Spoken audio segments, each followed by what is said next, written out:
నమస్కారం గురుగారు. శుభాశీస్సులండి. గురుగారు, జూన్ మాసంలో మిథున రాశి వారికి ఎలా ఉండబోతుంది? వాళ్ళు ఎలాంటి పరిహారాలు చేసుకుంటే లైఫ్లో ఉన్న కష్టాల నుంచి దూరం అవుతారు? మంచి విషయము. మిథున రాశి వారికి ఈ యొక్క జూన్ నెలలో అంత అనుకూలంగా లేదు. ఓకే. ఏదైనా సరే మిశ్రమ ఫలితాలు. మిశ్రమ ఫలితాలు అంటే మధ్య రకమైనటువంటి ఫలితాలు, లేదా ఇంకా చెప్పాలంటే ఒక పని అయిందనుకోండి, ఇంకో పని ఆగిపోతుంది, నష్టం జరుగుతుంది. అప్పుడు ఏమవుతుందంటే ఇక్కడ సమం అయిపోయింది. సమం అంటే మధ్యమమైనటువంటి ఫలితాలు, అంటే కొద్ది రోజులు బాగుంటే కొద్ది రోజులు బాగుండదని అర్థం అన్నమాట. అయితే మొత్తం మీద ఈ మాసంలో ఈ మిథున రాశి వారికి ఎక్కువగా చికాకులు, ఏదైనా చెయ్యాలి అన్న ఇంట్రెస్ట్ లేకపోవడం, ఏదైనా ఒక పని చేయాలి, ఒక వ్యాపారం చేయాలంటే దానికి సహకారం కలగదు. సపోజు ప్రతి ఒక్కరికి ఏదో ఒక పని చేయాలనే ఉంటుంది, ఖాళీగా ఇంట్లో కూర్చొని ఉందామని ఉండదు. వ్యాపారం పురుష లక్షణం, చేయాలని ఉంటుంది, కానీ చేతిలో పైసా సొమ్ము లేదు.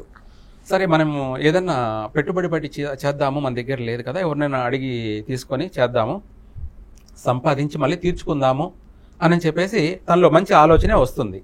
అది మంచి ఆలోచనే, కానీ ఎవరినైనా అడిగితే వాడు ఇవ్వకపోవడం. అప్పుడు ఏమవుతుందంటే, అంటే మనిషికి ఆ చెయ్యాలన్న ఉత్సాహం ఏది ఉండిందో అది తగ్గిపోతుంది అనమాట. అంటే మళ్ళీ ప్రయత్నం చేసి చేద్దాము అన్నంత, ఎందుకంటే మనకు సహకారం అనేది రూటు దొరకడం లేదు. అందువల్ల ఏది చెయ్యాలన్నా మనిషికి చేద్దామన్నటువంటి సపోర్టు లేకపోవడం వల్ల నిరుత్సాహము, కొంత ఆందోళన, చికాకులు. ఈ రాశి వాళ్ళకి కుటుంబ సభ్యులతో కూడా మనస్పర్ధలు. అంటే కుటుంబ సభ్యులు అంటే తల్లిదండ్రులు కావచ్చు, భార్య కావచ్చు, లేదంటే పిల్లలు కావచ్చు, లేదంటే అన్నదమ్ముల వల్ల కావచ్చు, లేదా అక్క చెల్లెల వల్ల కావచ్చు, వాళ్ళతో కాస్త మనస్పర్ధలు. ఒకవేళ పెట్టుబడులు పెట్టి ఏదైనా తెచ్చి వ్యాపారం చేసినా కూడా ఆ వ్యాపారం అనేది డెవలప్మెంట్ కాకపోవడం. అంటారు కదా, ఈగలు తోలుకుంటున్నారు అన్నట్టుగా, ఆ టైప్లో ఆ వ్యాపారం చేసినా కూడా సేమ్ అంతే. లాభం అనేది లేకపోక మళ్ళీ వీడు చేతుల కష్టం కూడా తిరిగి వృధా అయిపోయే పరిస్థితులు ఎక్కువగా ఉన్నాయి. కాబట్టి ఈ మిథున రాశి వాళ్ళు నూతన వ్యాపారాలు ఏదైనా సరే చేయొద్దు, తర్వాత చేసుకోవచ్చు. అలాగని ప్రతి మాసం అలాగే ఉండదు. ఇక్కడ ఏ మాసం అయితే బాగా గ్రహాలు అనుకూలంగా ఉన్నాయో అప్పుడే మొదలెడితే మంచిది. అంతే. మరి గ్రహాలు అనుకూలంగా ఉన్నాయనుకో, శత్రువు కూడా మిత్రుడవుతాడు, శత్రువు కూడా మిత్రుడవుతాడు. ఇంట్లో తల్లిదండ్రులు కానీ అన్నదమ్ములు కానీ మనకు సపోర్ట్గా నిలబడతారు. సపోర్ట్గా అంటే మాట పరంగా సపోర్టే ఉంటుంది, ఆర్థిక పరమైనటువంటి సహాయాలు కూడా చేస్తారు. రెండోది వచ్చేసి ఎంతవరకైనా కూడా మనకు సపోర్ట్గా నిలబడతారు, మనోధైర్యాన్ని ఇస్తారు. ఆర్థికంగా ఓకే సార్. ఆరోగ్యపరంగా ఎలా ఉండబోతుంది? ఆరోగ్యపరమైనటువంటి విషయాలలో కూడా చాలా జాగ్రత్తగా ఉండాలి ఈ రాశి వారికి. ఎందుకంటే మొత్తం మీద ప్రపంచవ్యాప్తంగా అపసవ్య కాల సర్పదోష ప్రభావం వల్ల కూడా ఈ రాశి వాళ్ళ పైన కూడా ఎఫెక్ట్ ఉంది. అందుకనేసి సంతాన విషయంలో చాలా జాగ్రత్తగా ఉండాలి. ఎందుకంటే గర్భస్రావం జరిగేటువంటి అవకాశం ఉంది, అంటే గర్భవతులుగా ఉన్నటువంటి వాళ్ళకి నష్టాలు జరిగే అవకాశం ఉంది.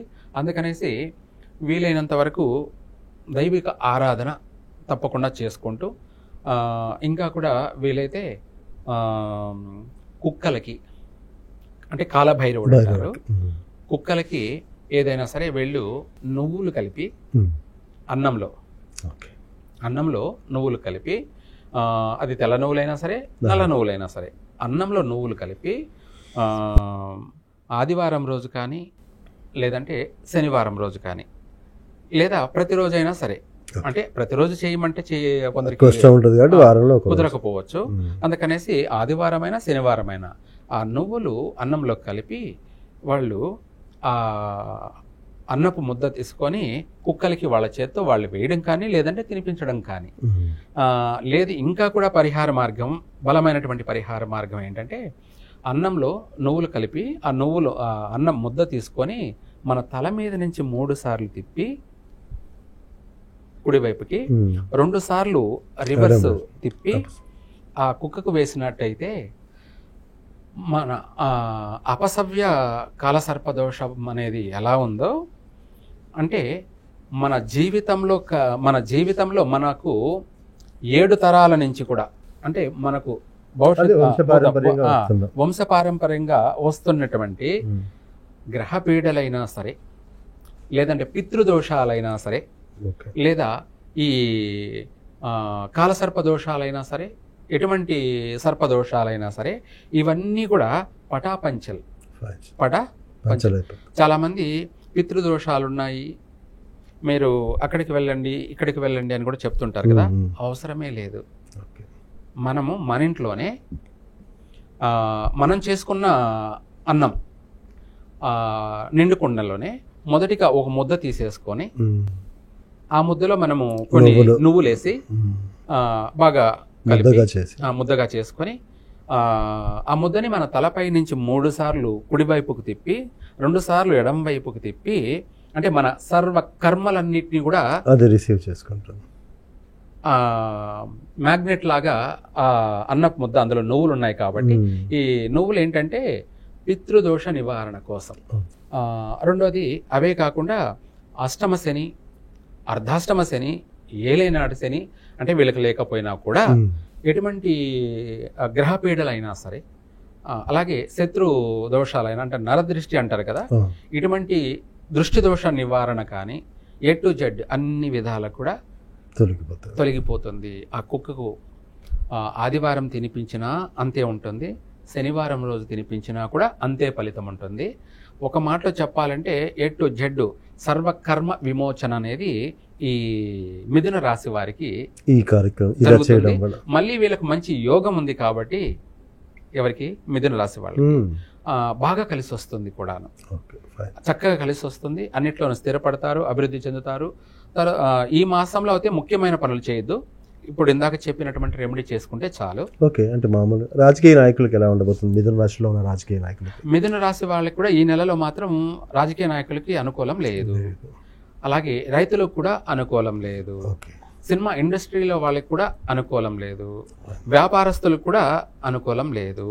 ఈ అన్నిటిని మనం పొందడానికి ఇందాక చెప్పిన రెమెడీ చక్కగా ఇప్పుడు చేసింది మనము ఇప్పుడు తాత్కాలిక సమస్య పరిష్కారం అవుతుంది అనుకోవద్దు.